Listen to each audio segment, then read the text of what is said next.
Cooper's. The stripper that gets it off every time.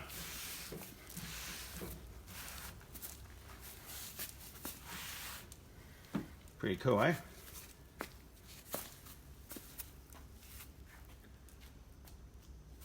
Hi everybody, back here again, and today we've got a little treat. We've got the Jeep that doesn't stop giving, and it's more about the story than in the stripping. The stripping, as you can see, is pretty straightforward. So I want to introduce you to a friend of mine, Daryl Clark. So come here, Daryl. Show my friend. How you going? Very well. Hey everyone. So, I got introduced to this Jeep 2 or 3 years ago, and to me it was a story of inspiration and how you can take something and then see it go through the generations, and Daryl's the guy that's going to tell the story. So we've got a picture to start the story off. What's this about, Daryl? Who's this? So that's my dad, Russ, and that is in Ocean Beach, which is out the South Wairarapa coast near Wellington.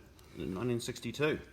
And that's in 1962. So basically my grandfather, Stuart Clark, he built this Jeep in the late 50s, and my dad learnt to drive in it and spent many of his early years in childhood driving it around out on the coast there.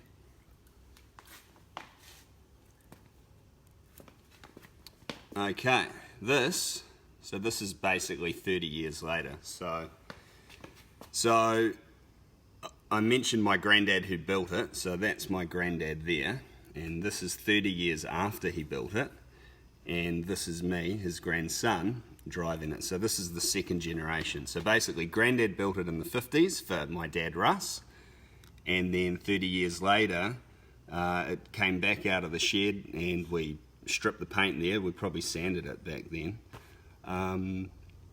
Yeah, and there we are, enjoying it again 30 years later. These are my friends. So that's Stuart, it's me, my friend Aaron, James, my sister Stacey, and Catherine. We all live down the road together in Upper Hutt. And Daryl in the driver's seat. Yeah, and me driving. You may see a bit of a common theme. Okay, and then this one. This is my dad and myself, and this is out Ocean Beach again in the South Wairarapa coast. So my granddad built a batch out there years and years ago when you could basically turn up and just look at a piece of land, build a batch out of whatever materials you had, pay nothing for the land, and it still stands 65 years later. But this is basically, yeah, same place, same Jeep. There's Dad, and then that's me. Yep. Okay. Who's this chap? Right, now this is my son, Charlie. So this was taken yesterday. So this is now 60 years since the Jeep was first built. And yeah, now we're basically restoring it again for the third time, and third time in 60 years. And in the driver's seat once more, the Clark is in the driver's seat. So that's my son. So yeah, basically my dad learnt to drive in it, I learnt to drive in it, and now my son's learning to drive in it. But it's got full motor, 3-speed gearbox, clutch, brake, throttle of course. Yeah, it's a neat little car. Oh. Okay, so then this is my dad again, and this is my son Charlie, and this is a hot rod that my dad built over the last 7 years. So I guess part of the story with this Jeep is that my granddad built this Jeep 60 years ago, and sort of that handyman kind of theme has sort of passed on to my dad, who has spent his life building things and cars and whatnot, and that same sort of petrol head hobby has kind of flowed into myself, and yeah, I spend a lot of time with my boy now in the garage doing different things, so the apple doesn't fall far from the tree, I guess. Exactly. And I noticed there's something over here. What's this all about? So that's a endurance racing car, which I race with my uncle and family. It's my uncle's car. I just do all the prep work on it before the races, do all the fixing of things when they get broken, and yeah, we race it around New Zealand at all the North Island tracks and the New Zealand Endurance Racing Series. So we're racing in a couple of weeks, and yeah, it's almost ready to go. Cool. Wow. And there's a chap over there hiding. Let's get a quick scan. And that's Russ himself. I am. Russ is a pretty special man. So, yeah. So Simon, I think that years ago you would have seen that photo when it was stripped. When I was a boy, we must have sanded it because it looks similar, but there's just no way we had stripper like this to do the job then. But it was a pretty awesome job, eh? Yeah, basically what I've used on there are our two main products. You saw me start scrubbing, and this is our stripper here. Yeah. And so that goes on.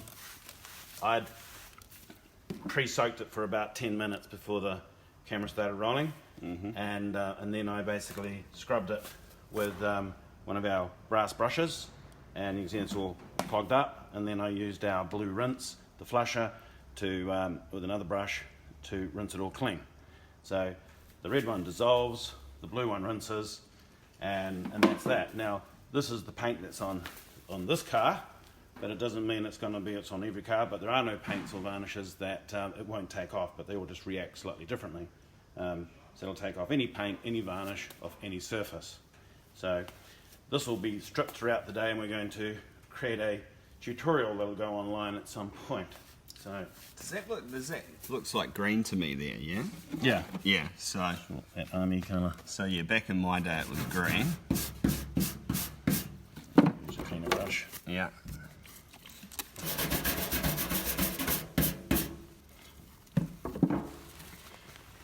So obviously if this was lead paint, this would be a lot safer doing it this way than... Yeah, with lead it dissolves it, so there's no dust. So it's a completely dust-free system. Where our stance is that dust is the big thing you've got to be careful of. With any solvent you use, you've got good ventilation, there's no problem there. What's the problem is that when you start grinding and sanding and all that you create a toxic mist, so not good. So let's see if it starts up, shall we? Yeah. And if it doesn't start, then we'll finish. If it does start, then we'll see what it does. Alright, well So let me run you through the squeeze on and over here, Arthur and all. So, very, very basic. We've got steering wheel here, clutch, brake, throttle, 3-speed gearbox, and then just your off and on, which is all you need when you're learning to drive as a little kid. Underneath the hood here, can we lift this up, mate? yep, it's just wet in the centre, that's fine. We got a motorbike motor, and over the years it's had lots of different engine configurations. This is the latest one, although this has been in here for, I would say, probably 15 years. The Jeep's been passed through a few different cousins as well over the years. Everyone's done their bit to keep it going, but with any luck it'll go here. Normally when someone's watching, things don't work out to plan, so don't be surprised if it doesn't start. Especially on a live stream. Here we go.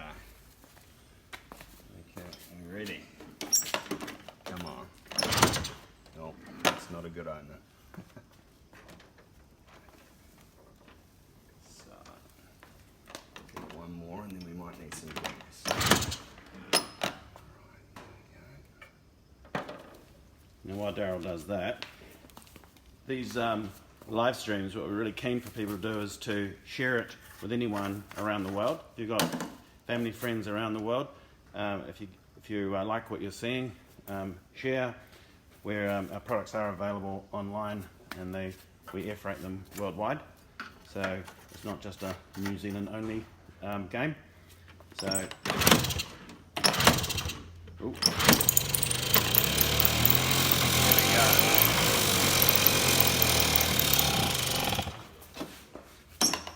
And it runs. It runs. Needed a bit of help, but it lives. It was running around the You'll be- parks yesterday. Yeah, there's still a few things to... Almost.